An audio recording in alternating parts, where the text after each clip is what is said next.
the ISETS Dashboard, click on Dashboards and select ISETS.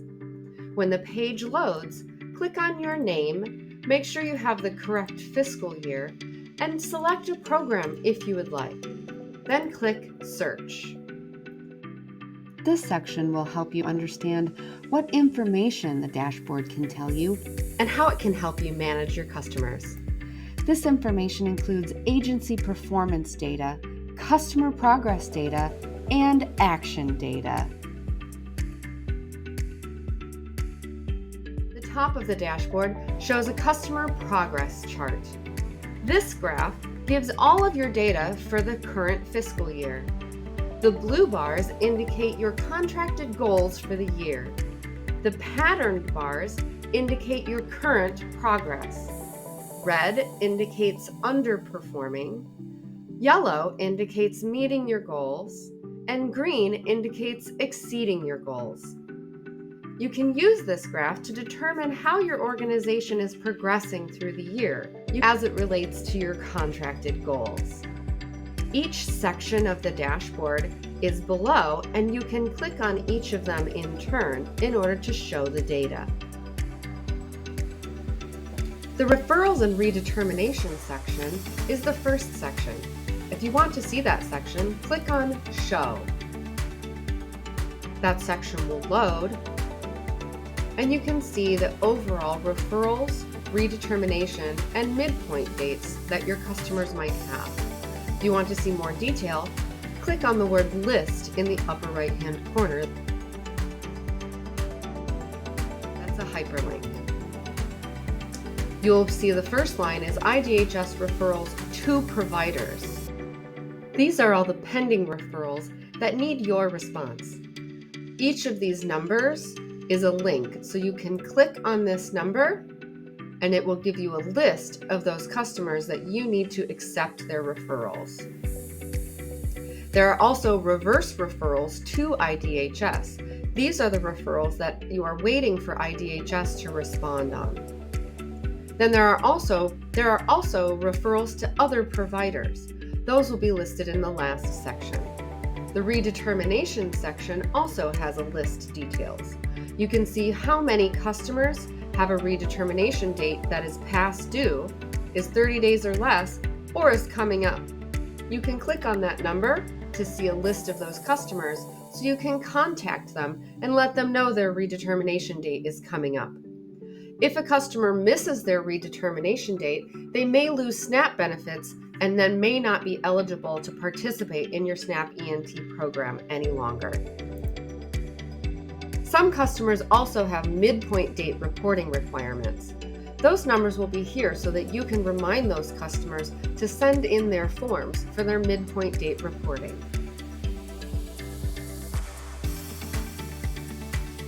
The activity section of the dashboard is the second section underneath the legend. Click Show to load the activity section.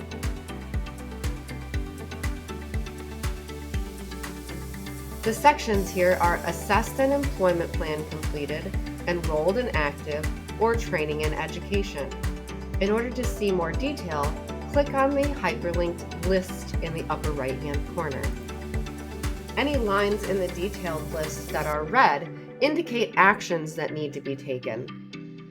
Yellow lines indicate actions may need to be taken. Green lines indicate no action is required at this time.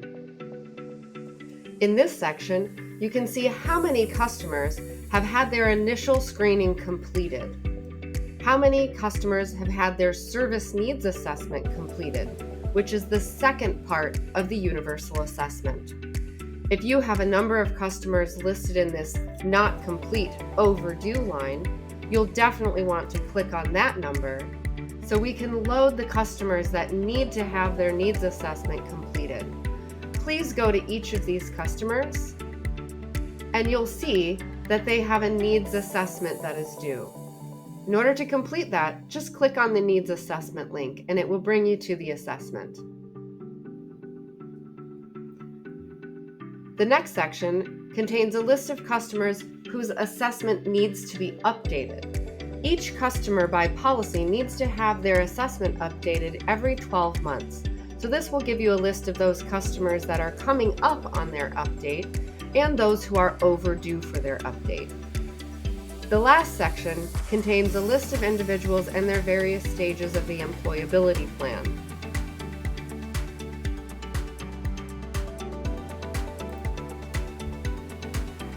The Enrolled and Active section gives you all kinds of data about the customers that you have enrolled in your program and who are active in SNAP ENT activities. You can see how many customers are active or inactive and which activities those customers are enrolled in. You can also see a breakdown of the demographics of your customers by ethnicity, race, age, and gender.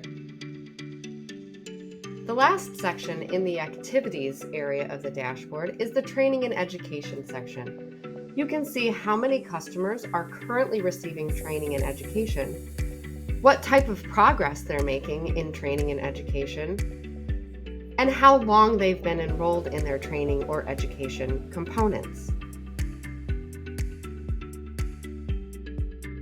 The last section of the dashboard underneath the legend is the Services section. Click Show to load the Services section.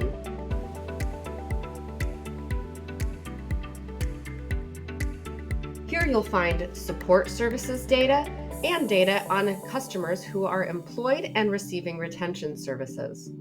Again, click on the list hyperlink in the upper right-hand corner to see more details. In the Support Services section, you'll see the number of unduplicated customers needing service amendments. This line captures customers who have support services that are being added to past months that have already been billed. The number of unduplicated customers requesting overrides is a line for IDHS staff to approve those overrides in their support services maximum dollar amounts. You can also see which categories those support services are given in. To view the details of the Employed and Retention Services section, again, click that list hyperlink in the upper right-hand corner. You can see how many customers are currently employed or in retention services, how many customers have employment verifications on their accounts, and how many of them need approval. Those approvals are intended for IDHS provider managers who look at the employment verification documents and verify that those documents are correct.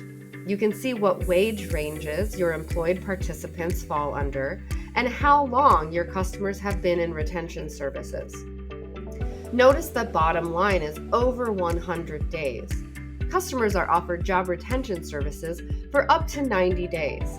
If you have any numbers in these bottom two lines, especially that bottom red one, you need to click on that number and exit those customers as their job retention maximum time period has been exceeded. For security reasons, when you're logged into ISETS, screens are set to time out after 30 minutes of inactivity.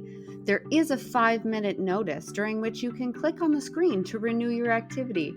After the notification period, you will be logged out. If you've been logged out, simply enter your login and password and log back in. It's a best practice to close tabs when you are not using them so they don't time out while you're in another tab and you have to log back in. You are required to reset your ISETS password quarterly.